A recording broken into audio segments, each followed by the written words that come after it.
Hey, Bowtie Nation, Joseph Hogue here, and we highlight a lot of growth stocks here on the channel with all the must-own themes, from AI, robotics, and biotech. I invest in most of those stocks, but only a few make the 5- and 6-figure investments in my portfolio. These are the stocks I'm buying to 10x my portfolio, the ones I have the most confidence in, and I'm proving it with over $500,000 in my portfolio in just these 10 stocks alone. I'm going to reveal those 10 biggest investments I've made, along with the research behind them, and then with the last stock, I'm going to show you one you can buy to get the entire theme in just one stock, so stick around for that. Going to get started here with SOFI Technologies, ticker SOFI. Not going to surprise any of you out there in the Bowtie Nation because I talk about this stock all the time as one of my favorites. It is the largest investment I have in my portfolio. You can see here, and over the last year, it has reached up in the $9, $10 price range, now down about $7. I believe it does go up much higher than that. This is the leader in digital banking, and it started out as a lender like a lot of those other lenders, like Affirm, like LendUp, a lot of those other lenders. But SoFi was the first to get an actual banking charter, a banking license that helped it bring in those deposits, helped it do those traditional bank services and offer a lot of those traditional banking services and products like checking, like deposits. Bring in that easy funding money that a lot of those other lending sites couldn't do. That helped SoFi grow, and I believe it's going to help it grow in the future. You can see here, it is my largest investment. In fact, my largest investment by far at $187,000 in this one stock, up about 24% from where I started buying it at a price point of about $6 per share. This is just one of my accounts, folks. This is my main account I have there on E-Trade. I do have a lot of other investing accounts on other platforms, as well as different retirement accounts here on E-Trade, but this is the main one that I use for my growth stocks, my long-term stocks here. To give you a sense of the growth here in this company, why I believe this is going to become a major bank. We're trading right now right around a $5.50 book value. Okay, so that book value is really the main measure you want to use when you're looking at banks. That is the book value of its assets and minus liabilities. Assets, of course, are those loans it has out to people, and then the liabilities are the deposits that it takes from customers. And because those are updated frequently on the balance sheet, that book value is a very real and very real-time sense of the net worth of that bank and how you use to measure banks. We're going to look at that valuation here in a little bit, but you can see here these growth in member additions, 41% year over year, and this is a bank that's been operating for several years now, still growing at a 41% year over year growth in its membership. That is how quickly this bank is adding people. We see here 19% year over year growth in its lending products. More importantly here, the financial services product up 39% year over year. And that is what I'm talking about. The power in that banking license, that banking charter that SoFi has, the power over these other digital banks that can't offer a lot of these financial services products. So what that banking license allows it to do, again, it allows it to bring in cheap funding sources for those deposits. A lot of those other banks like LendUp, like Affirm, they have to use different lending sources like debt, like equity to raise that money to invest in those loans. Whereas SoFi, it can bring in deposits, pay people nothing. You know how much your bank pays you on the deposits and the checking account that you leave, the money you leave in that account. SoFi can do that, and it can use that money to fund its loans and these other financial services products. Here we do see that the revenue and adjusted EBITDA, or those adjusted earnings, that growth has slowed down, but is still a very strong 22% year-over-year growth in earnings, still a 23% year-over-year growth in earnings, earnings before interest, taxes, depreciation, and amortization. That EBITDA measure, that is very strong for our growth. If we look at other banks, in fact, we'll compare this against Regions Financial, another regional bank there, more of a traditional bank though. We'll see that the revenue growth is much slower, EBITDA growth much slower, so 22%, still very much a growth company here with SoFi, and we see that in the net members as well as the financial products increase year over year. We do see here in management's guidance, they are guiding to annual growth in revenue a little bit slower, still about 18% at the midpoint, 18% growth there, but 25% earnings growth. So they are expecting to become more efficient and turn that revenue growth, even though it's slower, into faster earnings growth. More importantly, down at the bottom here, their guidance for tangible book value growth. Again, with bank stocks, we are measuring them on their book value. Okay, that's where you get the valuation measures. That's where you really see the growth in the stock value. They're estimating, management is estimating $800 million to $1 billion in book value growth for this year. That is going to play into why I think this stock price goes much higher over this next year and the years after. For SoFi and all these stocks, we will be looking at analyst expectations for earnings as well as revenue growth. We do see that analysts do expect revenue growth 18% this year, followed by 15% next year. So we do see that slowdown a little bit in revenue growth. I think it actually beats that. It has beaten it in the past, those expectations. I think it beats that for faster revenue growth. But here, growing this revenue and then getting into income positive. Okay, it moved into earnings positive this year, 10 cents or expected to be 10 cents per share net income over a loss of 36 cents per share.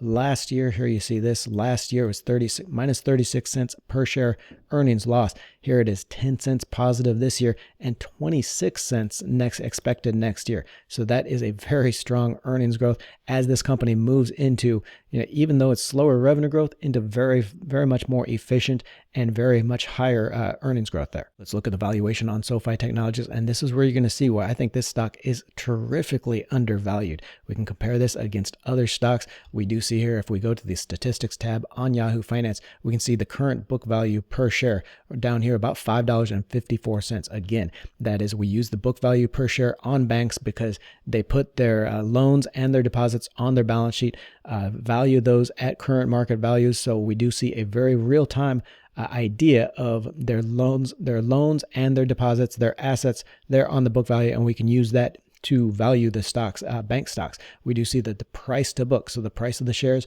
divided by that book value, about 1.3 times. Now, generally on traditional banks, I like to see a valuation of 1 or less. That is a cheap bank stock for me. But these high growth stocks, especially high growth bank stocks, you are going to be paying more than 1.0 price to book value. We do see 1.3 times here. And what I want to look at, Regions Financial, obviously a much larger company, $20 billion market cap versus just $7.7 billion for SoFi Technologies. Regions much more of a traditional bank, but we see price to book value 1.3, so almost the same price to book value. Investors are paying the same price for every dollar of book value in this company. And look at this, look at the growth expected on Regions. Okay, Regions revenue growth expected this year, sales growth year over year, negative 5.8%.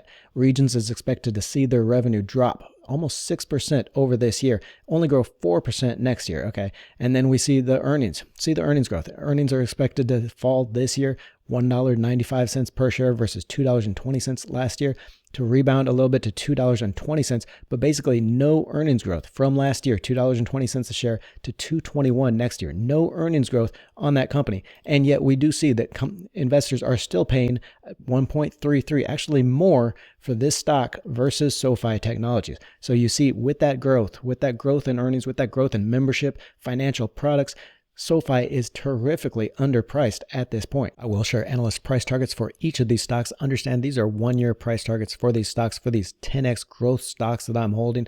Companies I think can dominate their industry and become much larger. I want to be holding them for 3, 5, 10 years down the road. I think SoFi can become a major bank here. And if we just compare that to Regions like we did, we can see how much bigger this bank can grow.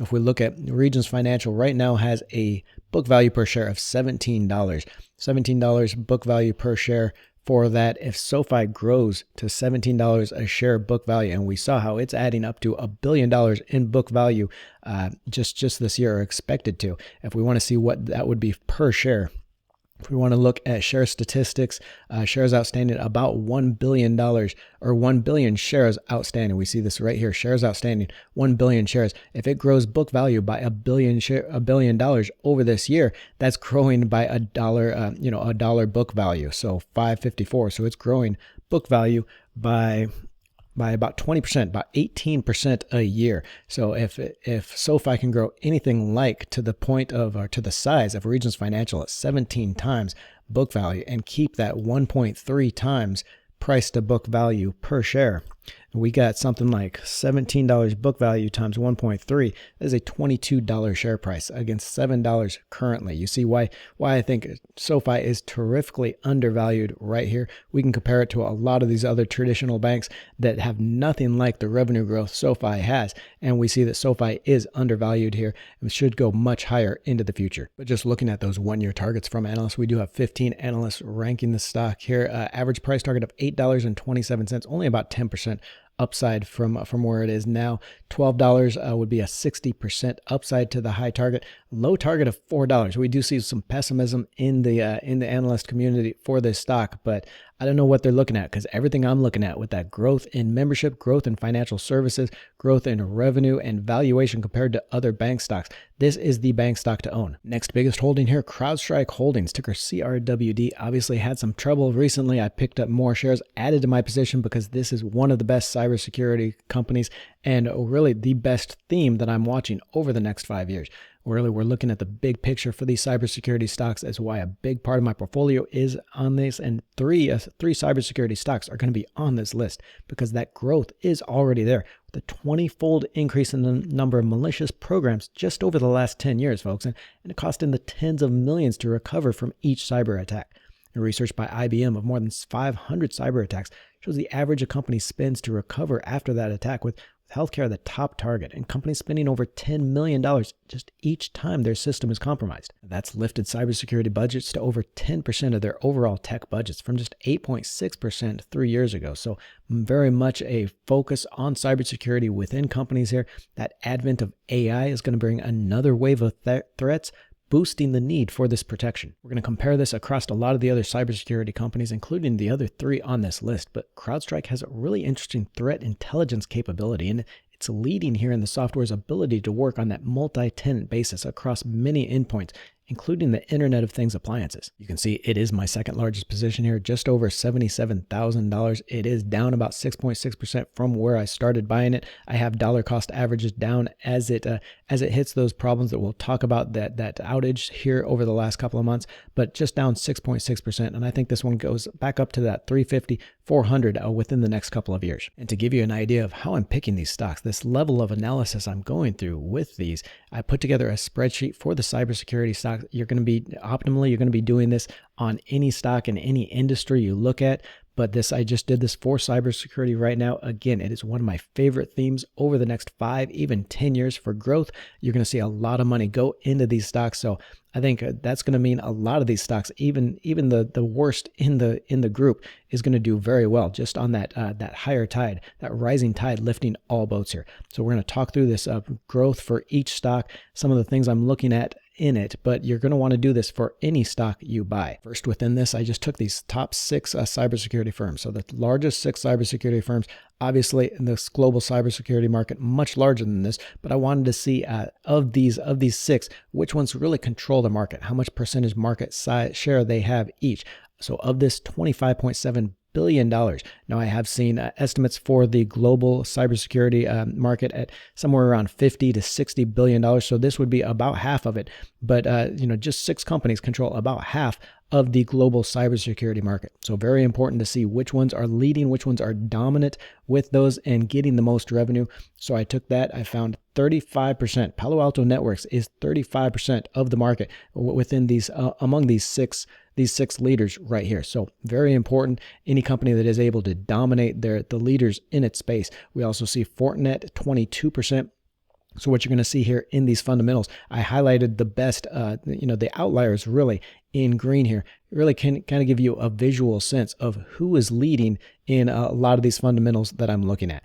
Year-over-year revenue growth, obviously it's a little bit harder to grow $9 billion a year than it is maybe to grow a little bit smaller, $2.5 billion a year. So revenue growth is a little bit lower for Palo Alto Networks, just 13% there. CrowdStrike, one we're talking about, only 15% of the market, but growing at 27.5% revenue growth a year. So very strong revenue growth. How I found that, folks, you can go here to Yahoo Finance, you can go here to analysis and come down here. You can see 25%, 27.5% expected revenue growth this year and 22% next. So it is expected to slow down. Naturally, as companies get larger, they're going to slow their revenue growth a little bit, but 27%, 22%, very strong. We always, with these growth stocks, that's what we're looking for, is the strong revenue growth, 15, 20% a year. Next, we're looking at operating margins. So that core profitability for a company. The operating margin is what's left over of sales of that revenue after paying the gross suppliers, after paying the operating expenses. So those core expenses to produce whatever it is you produce at the company. And this operating margin is the profitability left over after that. We do see here that, it's CrowdStrike a little bit lower here, just 1.4% operating margin. Now I did take that from Yahoo Finance here, go into the statistics, and you can go here to this operating margin, 1.4% here for CrowdStrike. So again, statistics, come down here to the operating margin. Again, that is the core measure of profitability for a company and really how well management is doing at turning that revenue into operating earnings. Okay. And one problem with that is GAAP. So that does include a lot of the things that aren't necessarily real cash flow earnings. So some of these are going to look artificially low. For example, Zscaler and Cloudflare does show that it's a negative operating margin when in fact it is a positive operating margin. They do have positive earnings on that, just how it's calculated on an accounting basis. But it still shows us how to compare those against each one. So we do see that Fortinet, 30% operating margin, Checkpoint Software 33, really leading the space, really much higher than a lot of these other cybersecurity companies. Finally, for this last measure, it's valuation, right? Price to revenue. How much are investors paying? For every dollar of revenue from that company? We see here $15, $10. Now, I didn't highlight this field because what I'm really looking at is price to revenue per growth. Okay, I don't care if a company is trading for a high price to revenue, price to earnings ratio if it is growing at 20, 30, 40% a year. Okay, if it is growing at 20 or 30% a year, it deserves a very much higher valuation measure compared to a lot of the other companies that aren't growing quite as fast. So you're going to see that in a lot of these. You're going to see that some companies, Fortinet is a great example here, only growing at a 10% year-over-year revenue growth, trading at 10 times price to revenue. So you just look at that price to revenue, that valuation, and you're saying, well, hell, Fortinet's only 10 times, Checkpoint Software only 8.8 times price to revenue. These are the cheap stocks in it, but they're only growing 6%, 10% revenue growth a year. They are not growing, so they're not doing something right compared to these other companies that can grow their revenue by 27%, 20% a year. So while CrowdStrike might be more expensive at 18 times price to revenue, I'm willing to pay that because it's growing at 27% a year. So what you want to do to adjust that price to revenue valuation for the growth is you divide it. You take this price to revenue, so the 15.26, and then you've divided it by this year-over-year revenue growth. So that's 15.26. Here we go, 15.26 divided by, now you don't do the percentage, you just do the number here. So divided by 13.7, and you get 1.11 price to revenue per growth.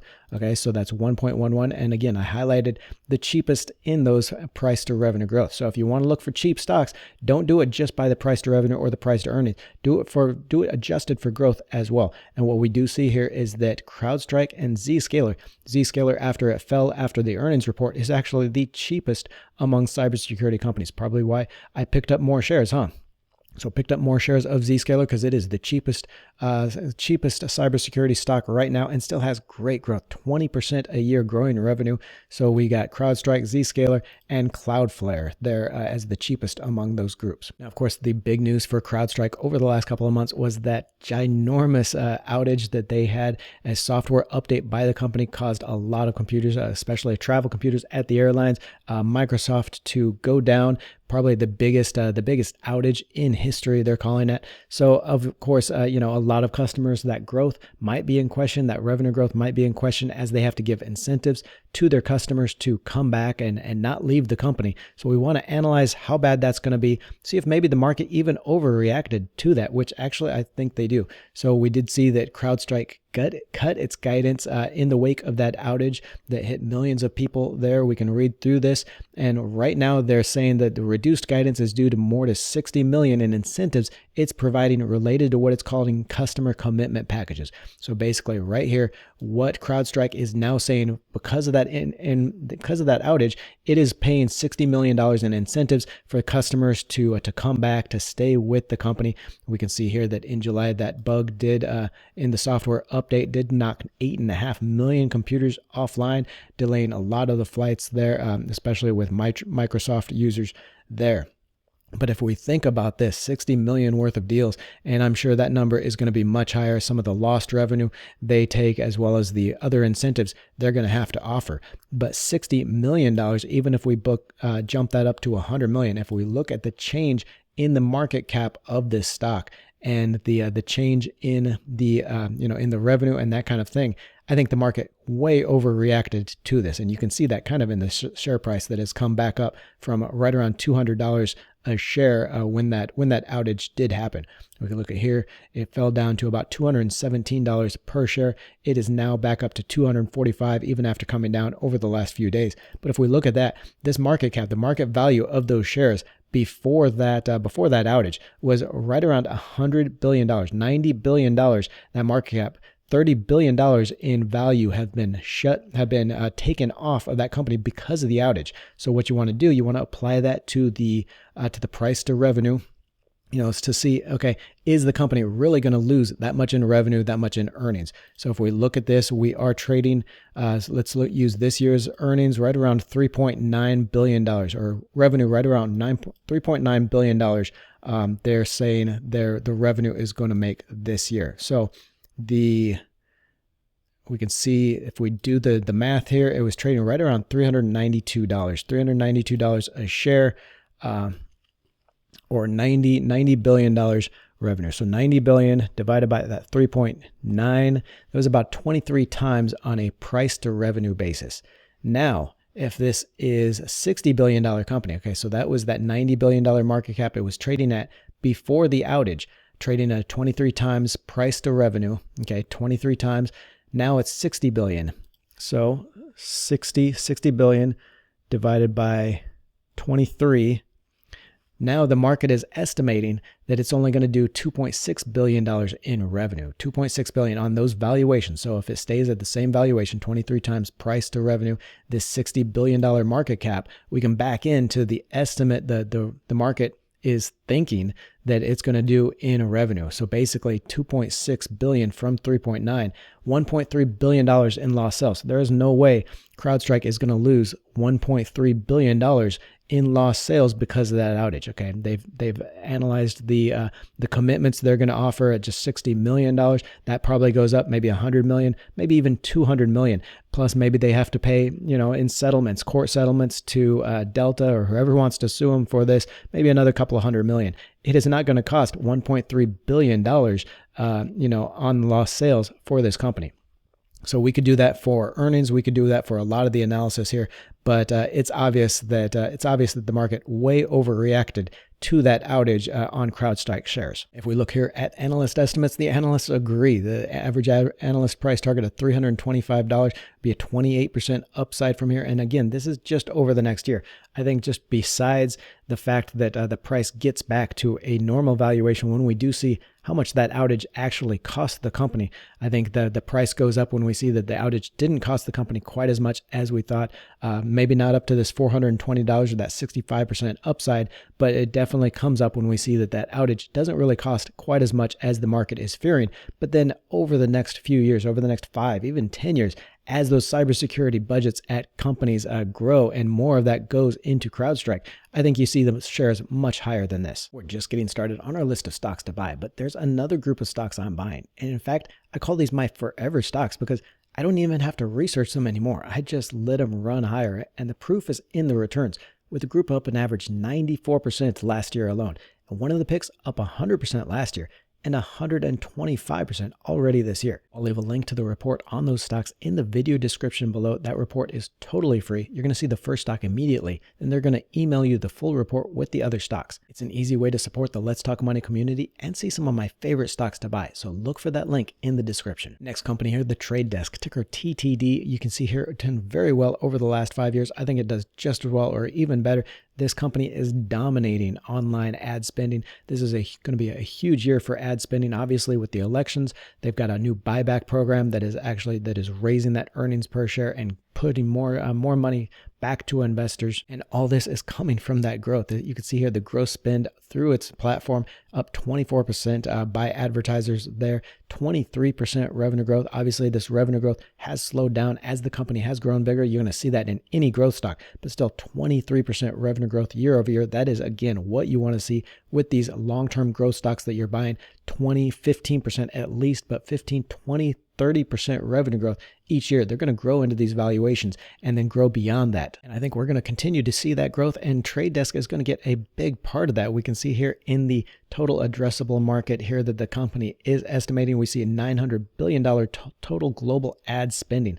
Obviously, not all of that is going online just yet. Actually, a very small fraction of that, just $135 billion in the digital media, X search and social ad spending right now, $160 billion in linear television. So this vertical that the company is in online spending, ad spending, has a lot of room to grow up to that $900 billion in total ad spending. And why we see that revenue growth and why I believe that Trade Desk is going to get a lot of that increased ad spending over these years is because it is bar none the best platform for these large enterprise users of advertising, of online advertising, reporting out 200 performance measures on their campaigns, 300 measurable variables on their campaigns. Unlike any other company in the online ad spending space, Trade Desk helps these users really deliver their message across networks, across the internet at the most efficient cost possible. Okay, it allows advertisers to really fine tune their ad campaigns as well as starting prices, bidding prices, things like that. Trade Desk does it better than anyone else. We've seen that in these growth rates for the company. You can see I've got just under $71,000 in this stock in just my main brokerage account here, up 19% from where I bought it. But remember, folks, these are long-term holdings. I'm not selling out of these when they reach 50, 100% up. I'm holding them for that 10x, that 1,000% upside over the next 5-10 years. I'm adding to these positions every quarter, especially on the dips that we've seen over the week, but already up 19% on my position in Trade Desk here. We can see here with the analyst expectations for Trade Desk, we do see analysts expect 25% revenue growth this year to almost $2.5 billion. 20% next year to almost $3 billion.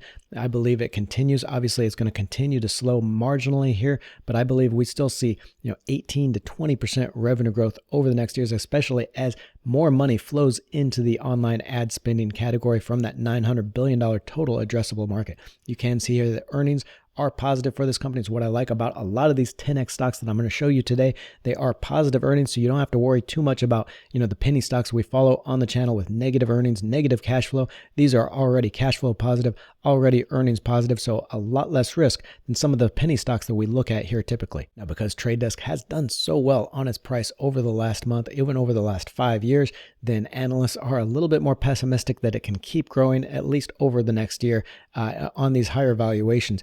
Average price target of $113 among 23 ranked analysts, only 11% higher.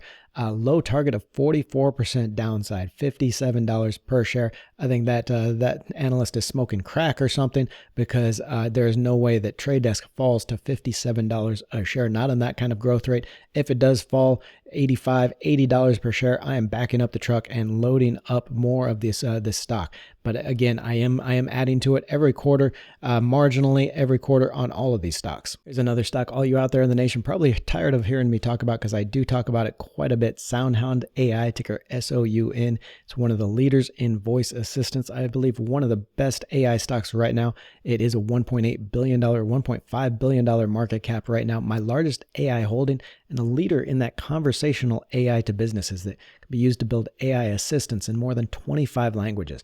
I think the market for these AI assistants is going to be ginormous, even larger than the $160 billion enterprise market that SoundHound is estimating right now.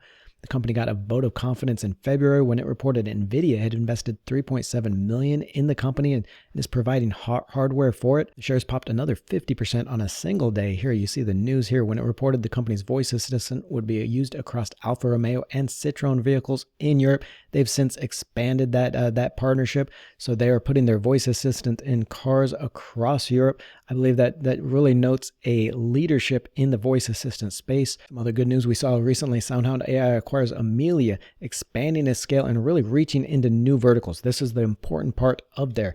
It's already dominating that voice assistance, especially in the automotive area, but with this Amelia acquisition, it's going to be able to reach multiple industries, including retail, financial services, healthcare, automotive. This voice assistant market is going to be huge, and SoundHound is the clear leader right now. It is showing that in this growth, revenue growth of 80% expected this year at up to $82 million. 84% next year, so increasing revenue growth, $152 million. I believe that that Amelia acquisition, as well as just this leadership in automotive voice assistance, is really going to take this stock and the revenues higher. We do see that unlike most of the other stocks here, it is still operating at a loss, 21 cents a share loss expected next year. We can look in here to give us a little bit more confidence in this when we're looking at these negative cash flow, negative earnings, losses. What we want to do here, we want to look at the cash flow statement. Okay, the cash flow statement, much better than the income statement because it shows a more clear or a more realistic picture of the cash flow generation of this company, the actual cash going in and out. We see that in the operating cash flow, the over the last 12 months is $74 million or $74 million outflow of cash just to operate the company. Another $4.8 million in investing, and then financing it did raise $150 million in financing. But what we really want to look at here is this end cash position. This is the balance sheet cash that the company holds and what it's going to use to pay for all the cash outflows that it has over the next few years until it becomes cash flow positive. I do believe with this $200 million in balance sheet cash, it has more than enough to handle these cash outflows until it grows with that 80% plus revenue growth each year and improving income. It grows into these cash flows. That's why it is my largest AI stock holding at $58,000 invested in this one account. I do have shares in other accounts, retirement accounts, and some other accounts, about 4,000 shares in other accounts. But you can see here, it is down 11% from when I started buying it at $5, or my average cost basically at $5. I did start buying it much lower cost basis in February before that big spike ahead of the NVIDIA news. But I have also bought it when it was, around $6 a share. So the average cost basis here about $5 a share. It is down 11%, but I think this goes much higher as we see that revenue grow into it 80% a year as it really dominates that market for voice assistants. And here we do see only 5 ranked analysts on the stock on shares of SoundHound. That is going to be a problem for these smaller penny stock companies. You are going to have to do most of the research yourself. You're going to have not going to have quite as much public research from the analyst community. We do see here, though, among those 5, unanimous consensus that the shares can go higher over the next year. And again, over the next 3 to 5 years, I think this dominates that market for voice assistants, moves into these other verticals beyond automotive, and really takes the stock much higher than what analysts are predicting here. Average price target of $7.25 here, 61% upside over the next year, up as high as $9, 100% upside over the next year. But again, we don't want to be focusing on these 1-year price targets because I want to hold this stock for the next 5 years, 10 years when it really proves it can capture this market. Next stock on our list here, UiPath, ticker PATH. Really interesting trading today because it just reported earnings last night. This stock was up as much as 8% after hours after it reported earnings last night. Now you can see because the market is down so much today, then it is down 5.2% a day. So the market really punishing everything AI, everything tech in today's market. But an excellent earnings call. We can see the earnings result from last night that they reported a share buyback program of $500 million. So going to be buying back some of those shares. Even management thinks these shares are a good deal here, but beat earnings and revenue expectations. Adjusted earnings per share of 4 cents on $316 million in revenue. That beats the analyst expectation for 3 cents earnings per share and revenue of $303 million. So beat it by a fairly wide margin. Annual recurring revenue, very important for these software companies. This recurring revenue they can count on every single month, rose 18% to $1.5 billion in the quarter from a year before. For the third quarter, also very strong estimates of range of 345 to 350 against estimates of 347, so right within the range the analysts were expecting. But looking further ahead, raised its revenue expectation to 1.42, 1.43. That was above the prior guidance, so raised their revenue expectations for the full year and for growth for this year. So we see how just the broader investor sentiment can take a stock that's had very good earnings, and we're going to see very strong growth, and just destroy it, even though it did report those earnings. I'm probably going to, after this video, I'm going to pick up more shares of UiPath on those earnings, picking it up at a lower cost basis here at $12 per share. This is one of the main stocks I've been following in that AI theme, in that AI robotics theme. It's not the physical robots you might be thinking about, but robotic processes through software applications. Now, this is the kind of business automation is going to be key for a lot of companies, and UiPath is a leader in this machine learning and applications that makes it possible. In that prior quarter, UiPath added 2,000 customers. And what I like here is these new customers, they often start in just basic cloud automation services, but that can be sold into the platform products for more revenue. So we're going to see that sales momentum grow as this company adds even more customers. About halfway down on this list, we see that I've got about $51,000 in shares of Path, up 7.2% from my cost basis of $11.87. Obviously, that's come down a little bit. If it's a price of about $12 per share now, I'll probably be picking up more of this stock because after those earnings reports, I see the growth continuing on this stock. And this is the point where I want to be picking up more shares. Surprisingly, though, the analyst community doesn't think quite as much about this stock. We have eight ranked analysts here with an average price target of $14.30. It's only about 15% upside from where it is now. A low target of $13, which is higher, but a $16 upside or high target of 27% upside, but a very small window according to analysts over the next year. I think this is a very, very well valued stock, and those earnings just blew away estimates. I think we're going to see a lot of these price targets by analysts come up here over the next week or two, and you're going to see average price targets much higher for this stock. We're just halfway through our list, and you've seen my portfolio of stocks to buy, but now it's your turn. Which stocks are you buying for that 10x growth?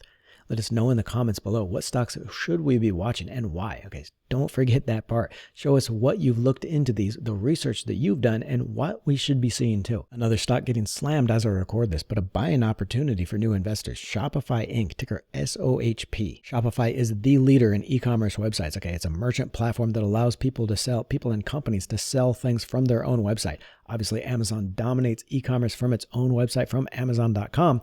But what Shopify and these other e-commerce websites do, these merchant platforms, they allow companies to sell from their own websites exclusively. Obviously, with the online spending trend, that is a huge market, and Shopify does it better and more than any other company. Okay, we see here total e-commerce platforms by market share. Shopify 26%, well above its next largest competitor, WooCommerce and Wix stores 16 and 19% there. So Shopify obviously doing something right, capturing that market for e-commerce merchant platforms. Giving you an idea of how it does that better than any other e-commerce business here, a start to finish solution for merchants to be able to sell on their websites and even off on other websites, running, managing the business, selling wherever the buyers are, point of sales, solutions for customers, and even discovering new concerts through collabs, through audiences, and other services. And another thing I think Shopify does better than any of these other e-commerce peers is really bringing people in at lower price points, starter points.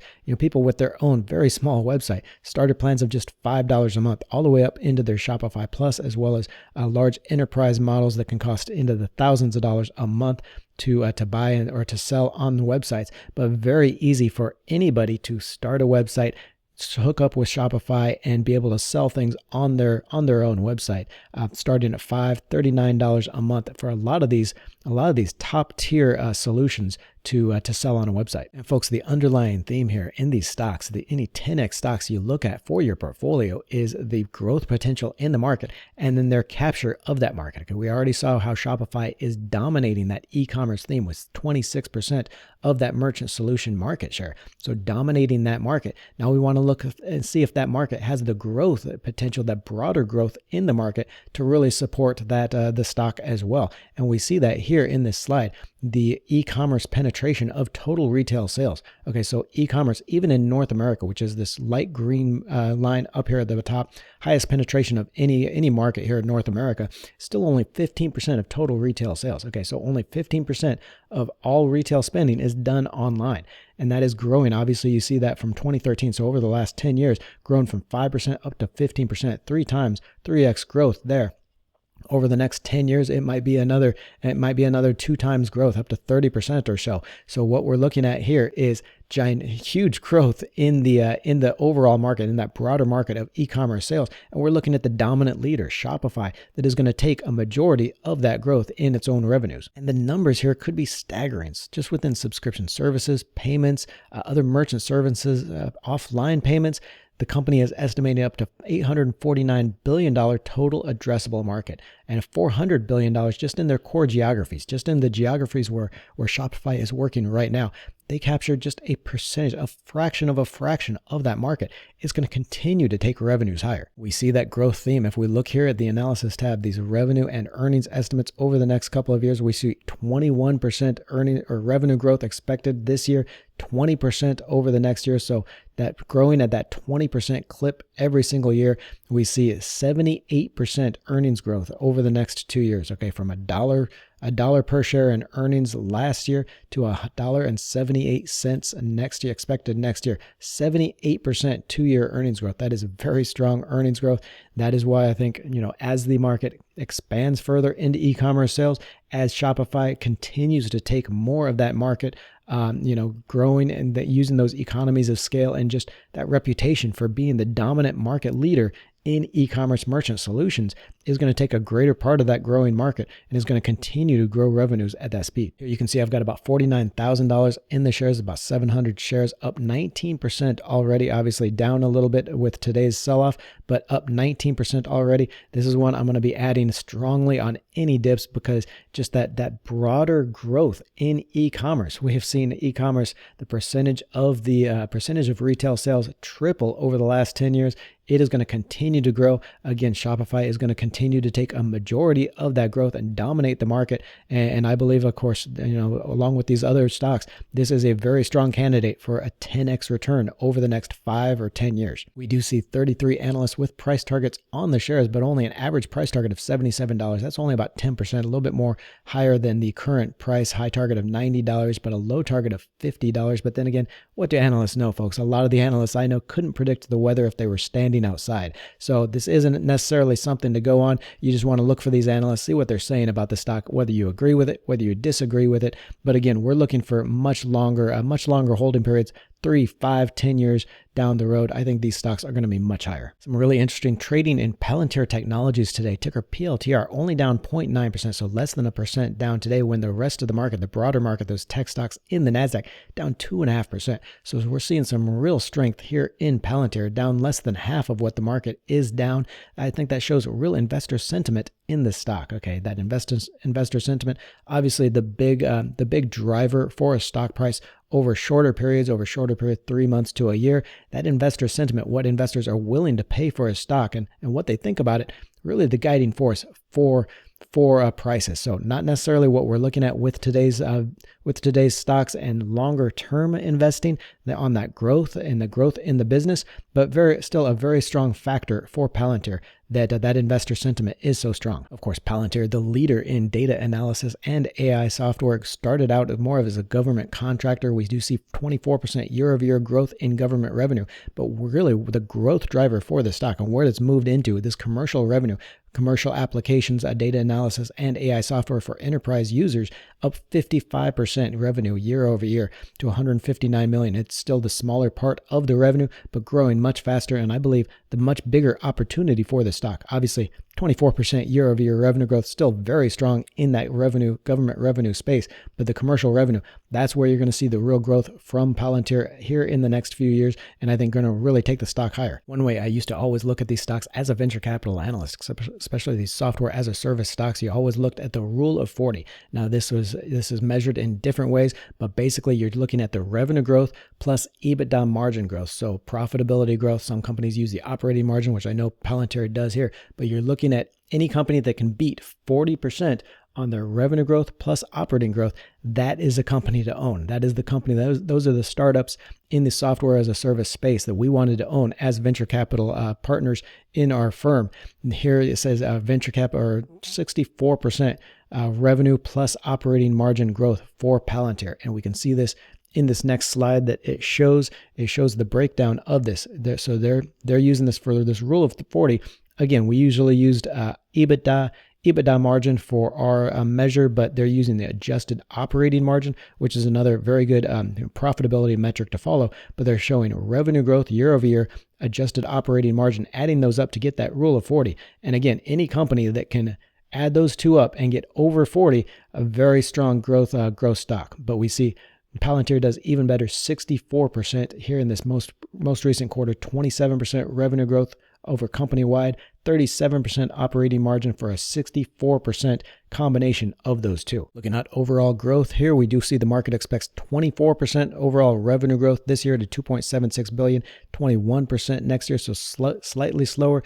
But this is a company that, especially with that enterprise, with that commercial space growth in data analysis and AI software, I believe it can even reaccelerate that into the mid 20% growth, revenue growth each year. You can see that it is net income positive already, 25 cents last year per share earnings, up to 36 cents this year and 43 cents next year. So pretty strong. I believe it'll hit close to 50 cents earnings over the next year. That would be double last year. So doubling earnings every 2 years for this stock. I do own about 1,500 shares of Palantir worth about $46,000. It is another one already up 15%. Of course, down a little bit in trading over the last couple of days, but up 15% from my cost basis. This is one I have added to continuously. Anytime it dips, adding to more shares of that, but about $45,000 in the stock right now. Of course, the big question mark for Palantir and a lot of these stocks, these growth stocks, is always going to be valuation. Okay, a lot of investors worried about paying so much for a stock on a price to earnings, price to sales basis. We do see that trailing price to earnings 177 times, even forward price to earnings. So price divided by the earnings expected over the next year, 72 times on that. Price to sales 28 times. I've come out on the channel a lot and said, several times said $10 or 10 times price to sales is kind of my limit for a growth stock. I'm breaking that rule for a lot of these growth stocks here just because their dominance of a growth market is so strong. Their market, the industry in which they operate is so strong, and they are dominating that industry that I'm willing to pay a little bit more for that long-term perspective, for that long-term growth in the stock. But we do see price to sales of 28.9 times. Now, what you want to do is adjust these for that growth. If you take the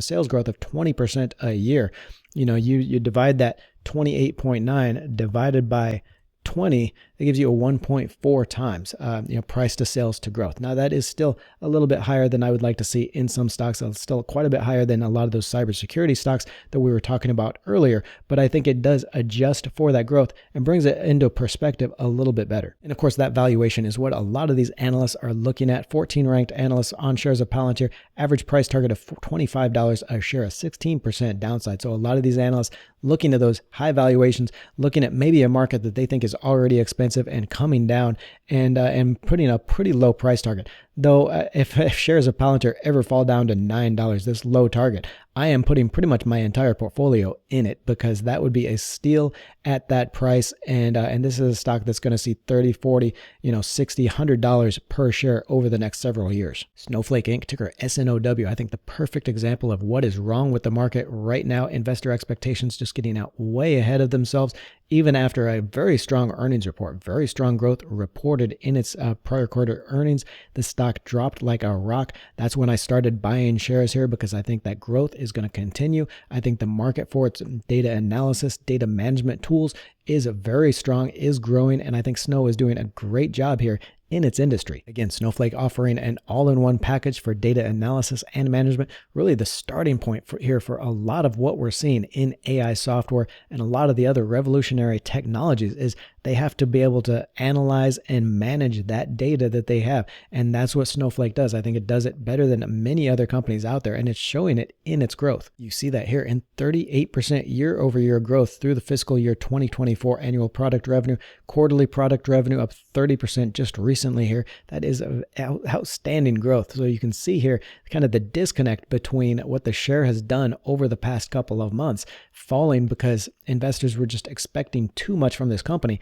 and yet the company is still growing those revenues, growing earnings very well, and primed for a rebound over the next few years. What I really like about Snowflake here is not only is it growing that revenue at that pace, that 30% pace, it is also becoming more efficient, growing this operating margin here from negative 3% there in fiscal year 2022 to 8% here in just 2 years. Okay, so strong improvements in its operating margin, becoming more efficient at how it turns revenues into earnings. We're seeing that in the earnings growth, and we're going to look at that, the earnings growth here in a little bit, but really growing those sales and growing more efficiently to grow those sales into more earnings. See, in the analysis, the market does expect 25% revenue growth this year, 23% next to $4.3 billion. Earnings up to 96 cents a share. Now, it has had some problems this year with earnings per share. You can see last year it booked 98 cents per share in earnings.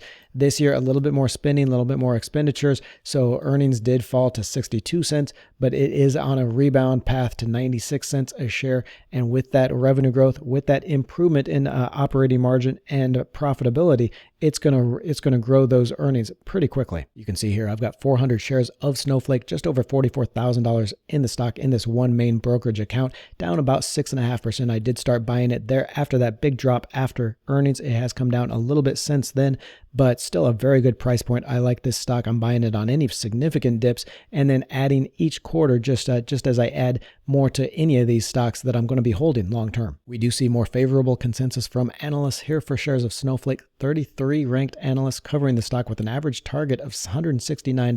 That'd be about 50% upside from here. Even the low target though here at $121 price target is up higher from where it is now. So unanimous consensus among analysts for a share price higher over the next year. But again, compared to the next 3 to 5 years, this is going to be nothing. We've still got 2 more 10x stocks to highlight, including one that gets you the entire theme in just one stock. But there is no better place to look for these kinds of returns than penny stocks. The stocks in this video have a lot of growth ahead, but they're also already those mega cap companies. Check out this video next for the 7 penny stocks to buy right now for even higher returns. Another cybersecurity company here, Palo Alto Networks, the dominant leader in this cybersecurity themes, ticker PANW. Again, folks, cybersecurity is probably my favorite theme over the next 5-10 years. It is really the unstoppable force as we go more online, as AI opens up new threats online. There is going to be a rush of money from enterprises, from consumers into cybersecurity stocks. And I think these are the stocks you need to own. Going back to that analysis on cybersecurity stocks, you can see the 3 stocks that I own here in yellow: Palo Alto Networks, CrowdStrike Holdings, and Zscaler. Zscaler not on the list, but actually should be. That stock down 25% over the past couple of days after its earnings report. Still had very strong growth, but again, investor expectations just too high and sent those shares down. I did buy considerably more after the dip on that, own about $50,000 in shares of Zscaler. So that should probably make the list here as well. But looking at Palo Alto, not the strongest year-over-year revenue growth, not the cheapest among our stocks or the highest operating margin, but it is hard to ignore that market dominance. Again, folks, cybersecurity, it is the number one theme to own here over the next 5 and 10 years. And any company that owns a third of that market is going to do very well. So even a little bit slower revenue growth of 13% a year, operating margin maybe not quite as profitable as a lot of these other companies. I believe that's going to change. I believe management is going to get a fire under their ass to be more profitable, especially considering Fortinet does a 30% operating margin. I think they're going to be compared there, and they're going to try to boost that operating margin here over the next year. Price to revenue growth 1.1 times. Obviously not the cheapest, but not the most expensive here in our cybersecurity stocks either. So kind of a good balance overall for Palo Alto Networks. Here, just under $35,000 on 100 shares of the stock, up 9.4% since I started buying it. It is my smallest cybersecurity stock. I do own more of Zscaler and obviously CrowdStrike there at almost $78,000, but still a very strong pick as a leader in cybersecurity. We do have 36 analysts covering the stock here. Palo Alto Networks, average price target of only $388, 14% upside from here, and some downside on that low price target. But again, these are 1-year projections. We're really not talking about that.